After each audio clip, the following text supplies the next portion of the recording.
பிரியமானவர்களே, இயேசுவின் நாமத்தினால் உங்களை வாழ்த்துகிறேன். இவ்வளவு நாள் எனக்கு கூட ஒத்தாசையா இருந்தாங்க. திடீரென்று இவர்கள் ஒத்தாசை இல்லாமல் போயிட்டாங்க. நான் எப்படி இந்த காரியத்தை செய்ய போறேன்? கவலைப்படாதீங்க. உங்களை அழைத்தவர் உண்மையுள்ளவர்.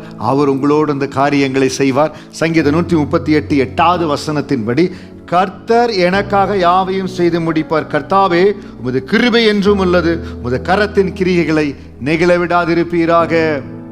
யார் நம்மளோட கூட இருக்கிறாங்களோ இல்லையோ, கர்த்தருடைய கிருபை நம்மளோட கூட இருக்கிறது. அந்த கிருபை தான் நம்மளை தாங்குகிறது. சில வேளை நம்ம நினைத்துக் கொள்ளுகிறோம், இவர்கள் நம்மோடு கூட இருந்தா தான், இந்த பலன் இருந்தா தான் இந்த காரியம். இல்லவே இல்லை. கர்த்தாவே, உமது கிருபை என்றும் உள்ளது. அவர் கிருபை நம்மோடு கூட எப்பொழுது இருக்கிறது. மனிதர்கள் நம்முடைய வாழ்க்கையில் வருவார்கள், கடந்து போவார்கள். சில வேளைகளில் சில இடங்கள் ஆண்டவர் நம்மளை வைப்பார். இட மாற்றத்தை ஆண்டவர் அனுமதிப்பார். ஏன் தெரியுங்களா? அவர் விரும்புகிறபடி, அவர் நினைக்கிறபடி எந்த இடம் எனக்கு சூட்டபிளா இருக்குன்னு ஆண்டவருக்கு தெரியும். ஒரு சிலர் இட மாற்றத்தில் கடந்து வந்து இருக்கிறீங்க. அந்த இடம் மாறுனால யோசிக்கிறீங்க, ஆண்டவரே, நான் இட மாற்றத்தில் கடந்து வந்துட்டேனே, எனக்கு எப்படி எனக்கு சகாயம் இருக்கும்? என்னை யார் ஆதரிப்பாங்க? நான் முன்பிருந்த இடத்துல எனக்கு நிறைய ஆள் சகாயம், எனக்கு தெரிந்தவர்கள் இருந்தாங்க. நீங்க தெரியாத இடத்துல உங்கள் ஆண்டவர் வேலையில மாற்றி இருக்கலாம், இல்லை ஊழிய ஸ்தலத்துல மாற்றி இருக்கலாம். ஏதோ ஒரு இடத்துல ஒரு மாற்றம் வந்திருக்கலாம். யார் எனக்கு ஒத்தாசை பண்ண போறாங்க? கர்த்தர் நடத்தி வந்து விட்டார். ஆண்டவர் சொன்னாருன்னு சொல்லி நான் கடந்து வந்து விட்டேன். ஆண்டுடைய வார்த்தை ஏத்து நீங்க கடந்து வந்திருக்கிறீங்களா? சங்கீதம் 138 படி, கர்த்தர் உங்களுக்காக யாவையும் செய்து முடிப்பார். அவர் உங்களுக்கு செய்து முடிப்பார். நம்ம செய்ய வேண்டிய காரியம் எல்லாம் அவருடைய வார்த்தையின்படி, ஆண்டுடைய நடத்துதலின்படி இருக்க வேண்டியதுதான்.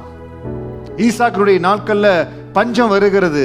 எகிப்துக்கு போகும்படியாய் அவர் யோசிக்கிறார். ஆண்டு சொல்றார், நான் சொல்ற அந்த கேரா ஊர்ல இருப்பான். சொல்லுகிற இடத்துல இருக்கிறான். விதை விதைக்கிற பொழுது 100 மடங்கு தேவன் ஆசீர்வதிக்கிறார். இன்னைக்கு எந்த புது இட மாற்றத்திற்கு ஆண்டருடைய நடத்துதல் நிமித்தம் கடந்து வந்திருக்கிறீங்களோ, 100 மடங்கு ஆசீர்வாதத்தை என் தேவன் உங்களுக்கு கொடுப்பாருங்க. எதுலையும் நீங்க குறைந்து போக மாட்டீங்க. எதுலையும் ஆண்டவர் உங்களுக்கு குறை வைக்க மாட்டார். கர்த்தருடைய கர்த்தாவே, உங்க கிருபை என்றும் உள்ளது. சங்கீதம் 138 8வது வசனத்துல, கர்த்தருடைய கிருபை என்றும் உள்ளது. அந்த வசனம் உங்களை ஆசீர்வதிக்கும். அந்த வசனத்தின்படி எல்லா இடத்திலும், உங்களுடைய அப்பத்துல, தண்ணீர்ல, உங்களுடைய கையின் பிரயாசங்கள் எல்லாவற்றிலும் கிருபை என்றும் உள்ளது. அந்த கிருபை உங்களை தாங்க போகிறது. இந்த நாளில் தேவனுடைய வார்த்தை, அந்த கிருபை உங்களுக்காக சகலத்தையும் செய்து முடிக்கும். உங்கள் தேவைகளை சந்திக்கும். எல்லா இடத்துல இந்த கிருபை உங்களுக்கு போதுமான இருக்குது. சங்கீதம் 138 8 பிடித்துக் கொள்ளுங்க. அதை பிடித்து தேவ சமூகத்தில் நீங்கள் ஜெபிக்க ஆண்டவர் உங்களுக்காக எல்லாவற்றையும் செய்து முடிப்பார். எதை குறித்து கவலைப்படாதீங்க.